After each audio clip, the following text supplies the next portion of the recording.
आज का उपदेश का शीर्षक है 사랑합니다라는 माता 주제입니다. आपका धन्यवाद और हम आपसे प्रेम करते हैं। मूल रूप से हम पापी हैं जिन्होंने स्वर्ग में परमेश्वर के विरुद्ध पाप किए और इस पृथ्वी पर गिरा दिए गए। जब आप रोमियो की पुस्तक अध्याय 6 देखें, वो कहता है कि हमारे पापों की मजदूरी मृत्यु है ना? हम पापी हैं जिन्होंने मृत्यु के योग्य पाप किए। हम पापी मौत की पंक्ति में खड़े कैदी हैं। मौत की पंक्ति में खड़े कैदी वे लोग हैं जो मृत्यु के दिन का इंतजार कर रहे हैं। हम स्वर्ग के पापी हैं जो मृत्यु के लिए नियुक्त थे और जो हर दिन मृत्यु के भय में जीते थे। लेकिन एक दिन परमेश्वर ने हमें हमारे पापों से छुटकारा दिया और उस जगह मर गए जहां हमें मरना चाहिए था। परमेश्वर सिर्फ एक बार नहीं लेकिन सदा के लिए हमारी जगह पर खड़े हुए हैं। उसके लिए कोई कारण नहीं था। परमेश्वर ने बदले में कुछ नहीं चाहा। तब सिर्फ एक ही चीज होगी जो ऐसे पापी परमेश्वर से कह सकते हैं, वो है धन्यवाद। आपके महान बलिदान और आपके प्रेम के लिए मैं आपको धन्यवाद देता हूं और आपसे प्रेम करता हूं। हमें बस परमेश्वर को यह कहना चाहिए, है ना? लेकिन हमारे दैनिक जीवन में हम परमेश्वर को उस शख्स के रूप में नहीं मानते जिन्हें हम हमेशा धन्यवाद, मैं आपसे प्रेम करता हूं, कहना चाहिए। उसके बजाय हम सोचते हैं, परमेश्वर पर विश्वास करने के बावजूद क्यों मेरा जीवन ऐसा है? क्यों मेरी परिस्थिति ऐसी है? क्यों परमेश्वर ने अच्छी प्रतिभाएं मुझे नहीं दी लेकिन दूसरों को दी है? क्यों परमेश्वर ने दूसरे लोगों को सुंदर बनाया लेकिन मुझे इतना साधारण बनाया? इतनी अधिक बार हमने परमेश्वर को धन्यवाद और महिमा नहीं दी। इसलिए आज आइए हम ये सोचने का कुछ समय लें कि अब से परमेश्वर की ओर हमें किस प्रकार का जीवन जीना चाहिए। इसके लिए पहले मैं आपको बच्चे की एक कहानी बताना चाहूंगा। एक बार की बात है, एक मोटा कीड़ा रहता था जो छटपटाता और रेंगता था। जब वो पत्ते को नोच रहा था तब एक मधुमक्खी उड़कर उसके पास आया। अपने पारदर्शी चांदी के पंखों को फड़फड़ाकर वो हल्के से पत्ते पर उतरा। तब कीड़े ने कहा, अरे मधुमक्खी, तुम कहां से आए? तुम तो एक सेकंड पहले यहां नहीं थे। मैं यहां उड़कर आया हूं। उड़कर आया मतलब मेरे पास पंख है, इसलिए मैं अपने पंखों का उपयोग करके इस तरह उड़ सकता हूं। तो मैं क्यों नहीं उड़ सकता? खैर, तुम्हारे पास सिर्फ पैर है लेकिन मेरे पास पंख है, इसीलिए मैं उड़ सकता हूं। यह कहकर मधुमक्खी उड़ गया। तब कीड़ा आशा करने लगा कि काश मैं भी उड़ सकूं। अगले दिन वो फिर से पत्ते को नोच रहा था। तब एक गुबरैला उड़कर वहां आया। कीड़े ने गुबरैले से पूछा, गुबरैला, तुम यहां कैसे आए? मैं यहां उड़कर आया हूं। खैर, मैं नहीं जानता कि उड़ने का मतलब क्या है। तुम यहां कैसे उड़ाए? मेरे पास पंख है और मेरे पंखों के साथ यहां उड़ाया। उस समय से कीड़ा चिंतित होकर सोचने लगा। ऐसा लगा जैसे उसके अलावा सभी दूसरे जीव उनके पंखों के साथ उड़ सकते थे, सिर्फ वही है जो रेंगता था। इसके अलावा वो बहुत धीमा था। उसकी गति 1 मीटर प्रति घंटा भी नहीं थी। भले ही वो पसीना बहाकर मेहनत से चलते रहे, फिर भी वो उतनी दूर ही जा सकता था। लेकिन मधुमक्खी एक पल में यहां से वहां उड़ गया और गायब हो गया। और कुबरेला जो ठीक वहां था, अभी एक पल में गायब हो गया। उसने ध्यान दिया कि कुबरेला बहुत प्यारा दिखता था और उसके पास सुंदर चित्ती वाला कवच भी था। और मधुमक्खी के पास भी उसके पतले सुनहला रंग के शरीर पर बहुत सुंदर रेखाएं थी। कीड़े ने सोचा, मैं उनकी तरह बनना चाहता हूं। मैं क्यों इस तरह पैदा हुआ? कीड़ा है, आकाश में उड़ने का सपना देख रहा था। तब एक दिन उसने देखा कि वो मोटा और मोटा हो रहा है। जैसे वो मोटा बन गया तो वस्त्र जिसमें वो था वे उसे नहीं हो रहे थे, तो उसने वो निकाल दिया। उसने वो एक बार निकाला, दो बार निकाला। जब कभी वो उन्हें निकालता उसे बहुत दर्द होता था। तब एक दिन कीड़ा गहरी नींद में सो गया और उसके सपने में वो आकाश में उड़ने लगा। उसके सपने में वो आजादी से बहुत हल्के से आकाश में उड़ रहा था और उसका शरीर एक पक्षी के पर की तरह बहुत हल्का लगा। तब वो उसकी नींद से जाग उठा। आश्चर्यजनक रूप से जिस क्षण वो उठा, वो वास्तव में बदल चुका था। वो एक तितली में बदल चुका था। उसके पास पहले बिल्कुल पंख नहीं थे, लेकिन अब उसे पंख मिले। वो सिर्फ रेंग सकता था, लेकिन जब वो सो रहा था तब किसी ने उसे अद्भुत पंख दिए जो उसके पास पहले कभी नहीं थे। जब उसने अपने पंख फड़फड़ाए तब उसका शरीर हवा में ऊपर की ओर गया। उसका शरीर एक पर से भी हल्का लग रहा था। पहले उसके किसी दूरी पर रेंगते हुए जाने में 1 घंटा लगता था, लेकिन अब वो बस कुछ सेकंड में उस दूरी की यात्रा कर सकता है। वो बहुत हैरान था। तो उस तितली ने सोचा, किसने मुझे ऐसा बनाया? जब मैं सो रहा था, किसने मुझे इस तरह बदला? वो जानता था कि वो खुद नहीं था जिसने पंख बनाए। उसका पतला शरीर भी उसका बनाया काम नहीं था। उसके पंख भी सुंदर स्पष्ट चित्र था।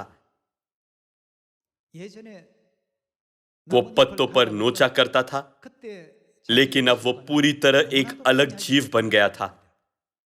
वो जानता था कि जब वो एक कीड़ा था तब वो निश्चित ही ऐसा नहीं था। जब उसने बीते हुए सभी क्षणों को पीछे मुड़कर देखा, हर क्षण में बहुत सी मुश्किलें थी और हर क्षण दर्द भरा था। दुश्मन उसका पीछा करते थे। तब वो उसके शरीर का रंग पत्तों के रंग के समान बदलकर खुद को छिपाता था। उसने ऐसा मुश्किल जीवन जिया था, लेकिन सभी मुश्किल समय बीत गया और वो बदल गया था और बहुत खुश और उल्लासित था। जब उसे महसूस हुआ कि कैसे एक पूर्ण कीट बनने के लिए एक कीड़ा बढ़ता है, तब उसे आखिरकार महसूस हुआ कि वो परमेश्वर थे जिन्होंने उसे इस तरह बनाया। सभी लोगों, ये बच्चों की कहानी है, लेकिन क्या परमेश्वर ने कहा या नहीं कि वो हमें जो कीड़े के समान है स्वर्गदूतों की आत्मिक देह में बदलेंगे? अय्यूब की पुस्तक में यह लिखा है कि मनुष्य कीड़े के समान है। पहला कोरिन्थियों अध्याय 15 में परमेश्वर ने कहा कि वो कीड़ों के समान लोगों को आत्मिक देह में बदलेंगे। हमारे पास हमारे जीवन में बहुत सी मुश्किलें हैं और हम हमारे रूप या हमारी परिस्थितियों पर भी विलाप करते हैं। हम कुड़कुड़ाते और शिकायत भी करते हैं, लेकिन जिससे अब हम गुजर रहे हैं वो ये है जिससे पीड़ा है एक तितली बनने तक गुजरता है। अंत में क्या होगा?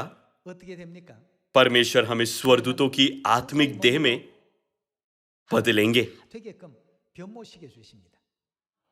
पहले आपने अधिक सुंदर दिखने के लिए शायद डाइट किया होगा और सोचा होगा, मैं कैसे दूसरों लोगों से अधिक अच्छा दिख सकता हूं। सभी लोगों आप जैसे अब है वैसे ही अच्छे दिखते हैं।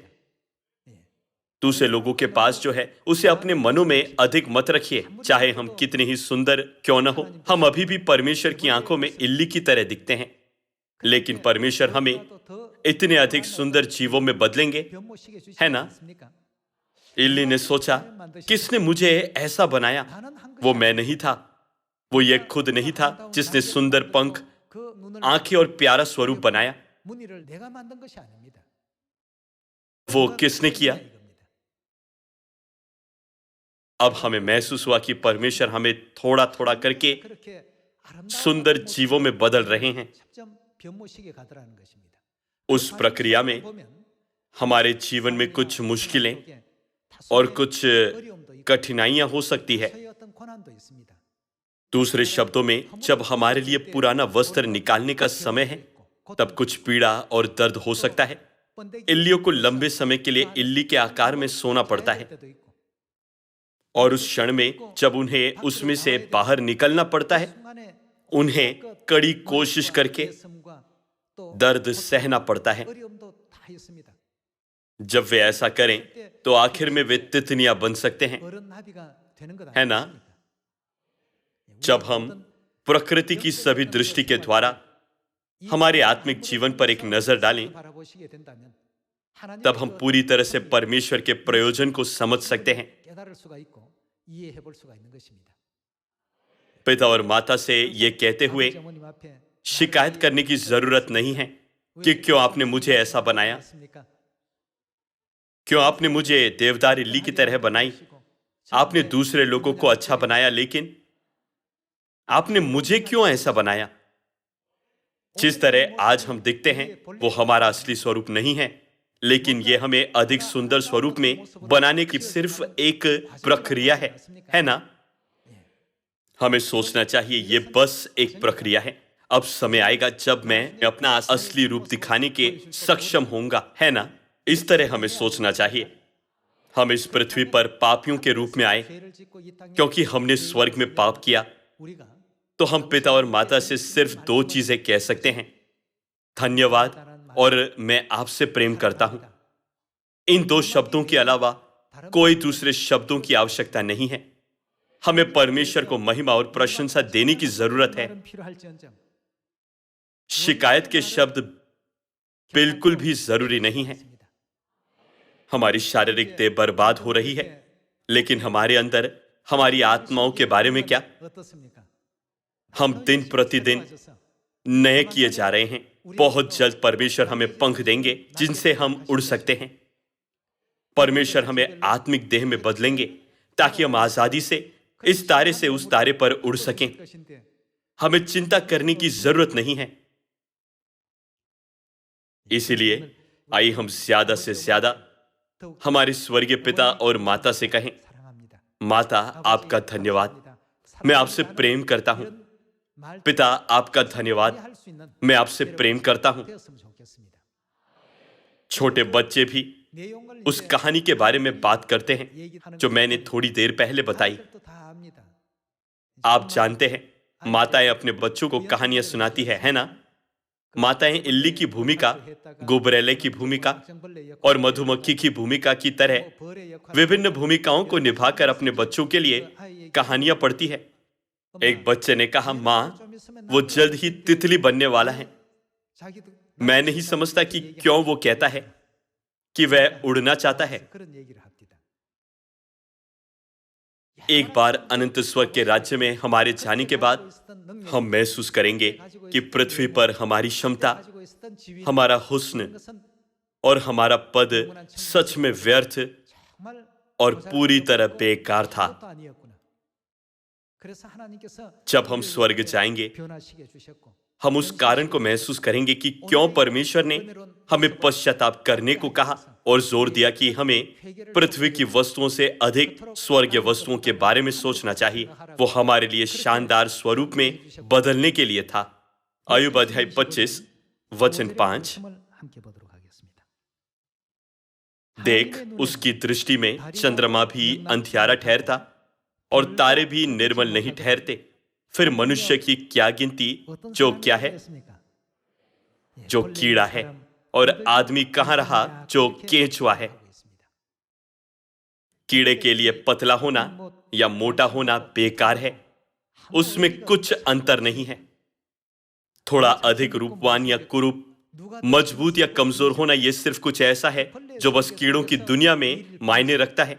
परमेश्वर का प्रयोजन हमें कीड़ों की दुनिया में रखना नहीं है, लेकिन हमें वस्त्र बदलने में नेतृत्व करना है। परमेश्वर हमें वस्त्र बदलने की प्रक्रिया के द्वारा और दुश्मनों से भागने की कठिनाई के द्वारा तितलियों की तरह संपूर्ण जीवों में बदलना चाहते हैं। पंख जो इल्ली को मिले वो उसने नहीं बनाए थे, न ही पंखों पर का चित्र उसके द्वारा बनाया गया था। किसी ने उसके लिए वो बनाया। उत्पत्ति अध्याय 1 में यह लिखा है, आदि में परमेश्वर ने क्या आकाश और पृथ्वी की सृष्टि की। जब हमने ये देखने के लिए एक नजर डाली कि किसने ये सब बनाया, तब हमने जाना कि वो पिता और माता हैं। सभी लोगों, आइए हम सिर्फ इल्लियों की दुनिया में खुद की कल्पना न करें।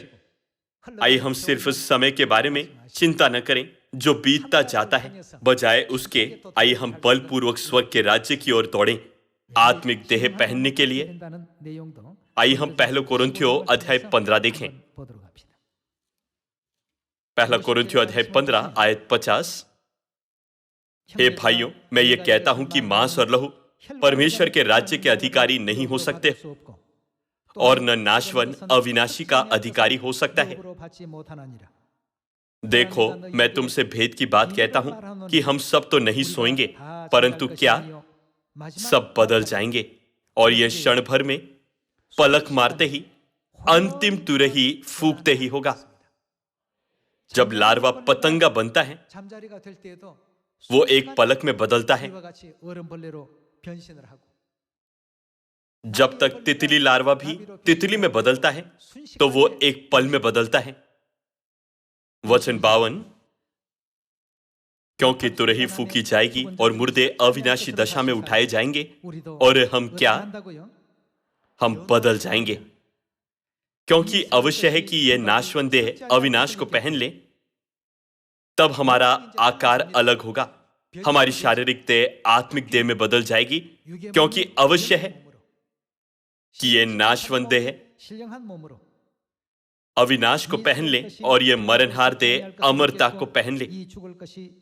वचन 54, और जब यह नाशवन अविनाश को पहन लेगा और यह मरणहार अमरता को पहन लेगा, तब यह वचन जो लिखा है पूरा हो जाएगा। जय ने मृत्यु को निगल लिया। हे मृत्यु, तेरी जय कहां रही? हे मृत्यु, तेरा डंक कहां रहा? मृत्यु का डंक पाप है और पाप का बल व्यवस्था है, परंतु परमेश्वर का धन्यवाद हो जो हमारे प्रभु यीशु मसीह के द्वारा हमें जयवंत करता है। इसलिए हे मेरे प्रिय भाइयों, दृढ़ और अटल रहो और प्रभु के काम में सर्वदा बढ़ते जाओ, क्योंकि ये जानते हो कि तुम्हारा परिश्रम प्रभु में व्यर्थ नहीं है। ये जानते हो कि तुम्हारा परिश्रम प्रभु में व्यर्थ नहीं है। इल्ली को तितली बनने के लिए उसे कोकून से बाहर निकलना चाहिए। जब वो कोकून से सफलतापूर्वक बाहर आता है जिसमें वो कैद था, तब वो आखिर में तितली के रूप में एक संपूर्ण जीव बन सकता है जिससे परमेश्वर प्रसन्न होता है।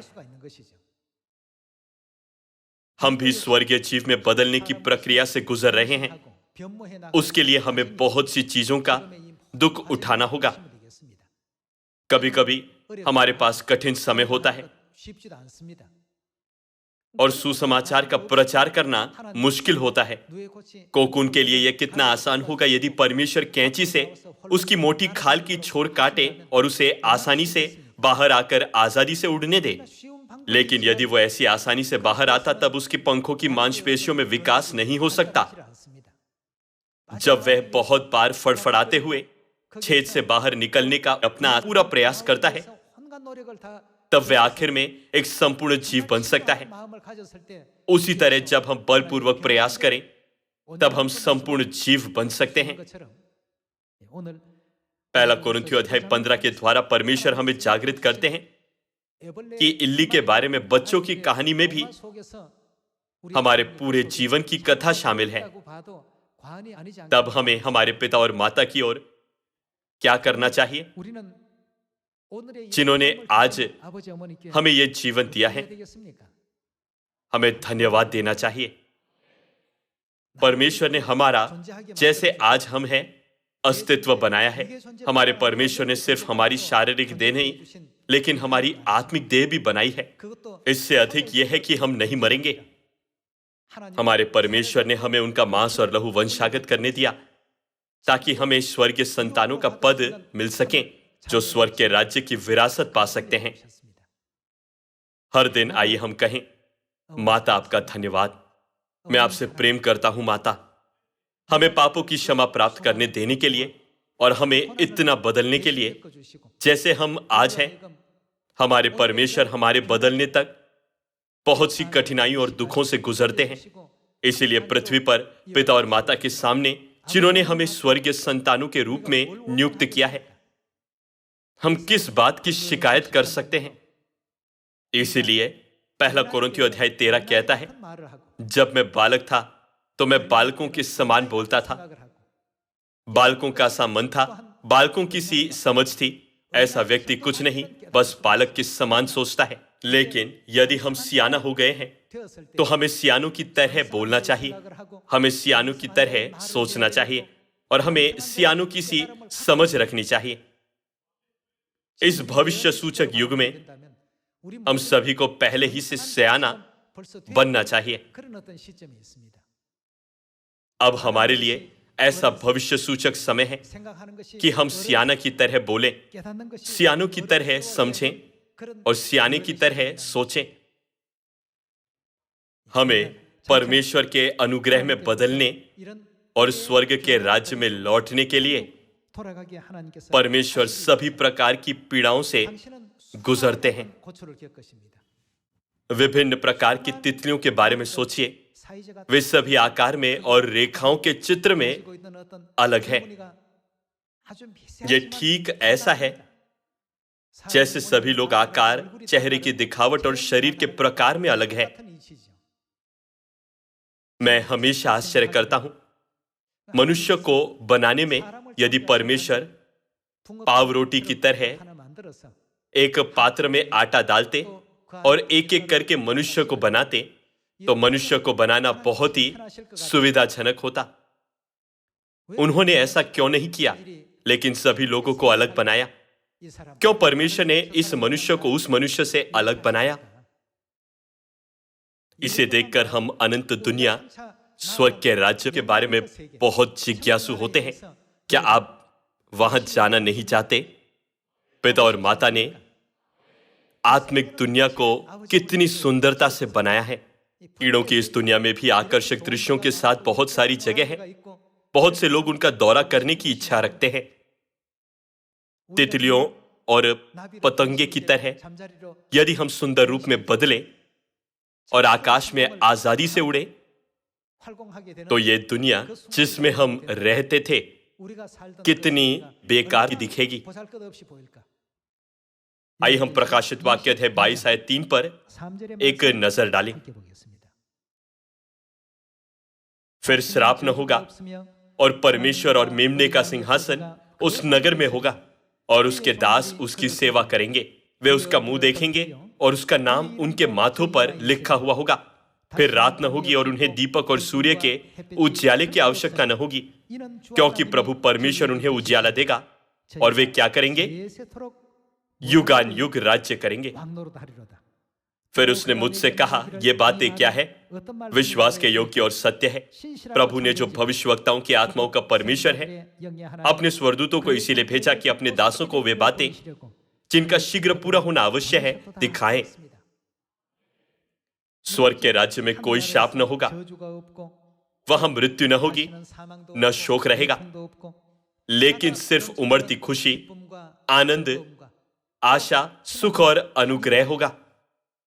उस दुनिया में जहां दिन प्रतिदिन नया आनंद बनाया जाता है, हम युगानुयुग राज्य करेंगे। ये वो बात है जो हम अंत में करेंगे। पहला कोरिन्थियों अध्याय 15 के अनुसार हमारी असली देह अविनाशी है, जैसे लिखा है, क्योंकि अवश्य है कि ये नाशवंत देह अविनाश को पहन ले और ये मरणहार देह अमरता को पहन ले। जैसे इल्ली और तितली के बीच में बड़ा अंतर है, ठीक वैसे हम जो अब है और जब हम स्वर्गीय जीव में बदलेंगे और जब हम परमेश्वर की आशीष और अनुग्रह को पहनकर शाही याजक बनेंगे, उनके बीच बड़ा अंतर होगा। इसीलिए हमें अपने वर्तमान रूप से जुड़े रहने की जरूरत नहीं है। परमेश्वर जिससे प्रसन्न होते हैं, उस भविष्य के हमारे रूप को सोचकर आइए हम परमेश्वर का दिया हुआ नई वाचा का सत्य दृढ़ता से थामे। प्रकाशित वाक्य अध्याय 21 वचन 1। फिर मैंने नए आकाश और नए पृथ्वी को देखा, क्योंकि पहला आकाश और पहली पृथ्वी जाती रही थी और समुद्र भी न रहा। यहां नया आकाश और नई पृथ्वी अनंत स्वर्ग के राज्य को दर्शाता है, जिसमें हम जाना चाहते हैं, है ना? आइए हम वचन 4 देखें। स्वर्ग के राज्य में जो हम देखेंगे उसके बारे में लिखा है, वे उनकी आंखों से सब आंसू पोंछ डालेगा और उसके बाद मृत्यु न रहेगी और न शोक, न विलाप, न पीड़ा रहेगी। पहली बातें जाती रही। जो सिंहासन पर बैठा था उसने कहा, देख, मैं सब कुछ नया कर देता हूं। फिर उसने कहा, लिख ले, क्योंकि यह वचन विश्वास के योग्य और सत्य है। फिर उसने मुझसे कहा, यह बातें पूरी हो गई है। मैं अल्फा और ओमेगा, आदि और अंत हूं। मैं प्यासे को जीवन के जल के सोते में से सेत में पिलाऊंगा। जो जय पाए वही इन वस्तुओं का वारिस होगा। आइए हम इस विश्वास को अंत तक दृढ़ता से थामे रहें और सभी दुख के समयों से सुरक्षित रूप से पार करें। सिर्फ जब हम मानव जीवन में दुख के समुद्र को सुरक्षित रूप से पार करें, तभी हम संपूर्ण बनाए जा सकते हैं। हमें दर्द और पीड़ा के कारण कभी हार नहीं माननी चाहिए या आधे में मार्ग को त्यागना नहीं चाहिए। हमें गुमराह नहीं होना चाहिए, भले ही कोई कुछ मीठी सलाह दे। आइए हम ऐसी मूर्ख गलतियां न करें, क्योंकि परमेश्वर ने हमारे लिए अनंत दुनिया तैयार की है। विश्वास के एक पूर्वज दाऊद के बारे में परमेश्वर ने प्रेरित 13 में कहा, दाऊद मेरे मन के अनुसार मिल गया है। परमेश्वर के मन के अनुसार मिले मनुष्य के रूप में परमेश्वर ने बाइबल में किसी और का वर्णन ऐसा नहीं किया है। वो सिर्फ दाऊद है जिसके बारे में परमेश्वर ने नाम दिया, मेरे मन के अनुसार मिल गया है। तब दाऊद किस बात में अच्छा था? दाऊद ने परमेश्वर के अद्भुत प्रयोजनों को देखकर हमेशा परमेश्वर को धन्यवाद दिया। धन्यवाद परमेश्वर। परमेश्वर का धन्यवाद करो जिन्होंने आकाश और पृथ्वी को बनाया। परमेश्वर का धन्यवाद करो जिन्होंने पृथ्वी को फैलाया है। परमेश्वर का धन्यवाद करो जिन्होंने समुद्र बनाया। उसने बस हर समय परमेश्वर को धन्यवाद दिया। उसने महसूस किया कि सभी चीजें हमारे भविष्य के लिए बनाई गई है। जब उसे समझ आया कि हमारी अगुवाई अनंत दुनिया में करने के लिए परमेश्वर ने प्रकृति और हमारे चारों ओर के जीवों को सृजा, और जब उसे हमारे चारों ओर बहुत से लोगों को सृजा जाने का परमेश्वर का प्रयोजन महसूस हुआ, तब वो बस परमेश्वर को यह कह सका, आपका धन्यवाद, इसके लिए धन्यवाद और उसके लिए भी धन्यवाद। 6000 वर्षों का लंबा समय परमेश्वर के लिए बहुत उबाऊ होगा, लेकिन आपने ये सब मेरे लिए बनाया, मुझे पंख देने के लिए, जो एक रंग वाले लार्वे के समान है। आपने दुख और दर्द का समय बिताया। जब उसे ये सब महसूस हुआ, तब वो परमेश्वर के सामने सिर्फ ये कह सका, धन्यवाद, सच में मैं आपसे प्रेम करता हूं। तो परमेश्वर ने दाऊद के बारे में क्या कहा जिसे ऐसी चीजें महसूस हुई? मेरे मन के अनुसार मिल गया है। आइए हम प्रेरितों के काम अध्याय 13 के द्वारा उसकी पुष्टि करें। वचन 20, इसके बाद उसने शामूएल भविष्यवक्ता तक उसमें न्याय ठहराया। उसके बाद उन्होंने एक राजा मांगा। तब परमेश्वर ने 40 वर्ष के लिए बिन्यामीन के गोत्र में से एक मनुष्य अर्थात कीश के पुत्र शाऊल को उस पर राजा ठहराया। फिर उसे अलग करके दाऊद को उनका राजा बनाया, जिसके विषय में उसने गवाही दी, मुझे एक मनुष्य यूशो का पुत्र दाऊद मेरे मन के अनुसार मिल गया है, वही मेरी सारी इच्छा पूरी करेगा। मेरे मन के अनुसार मिल गया है मतलब वो मुझे संतुष्ट करता है। जीवन जीते समय कोई भी गलती कर सकता है। दाऊद ने भी उसके जीवन भर में कुछ गलत किया था, लेकिन सबसे सराहनीय चीज जो दाऊद ने की थी वो था परमेश्वर को धन्यवाद देना। आइए हम भजन संहिता अध्याय 136 वचन 1 पर नजर डालें।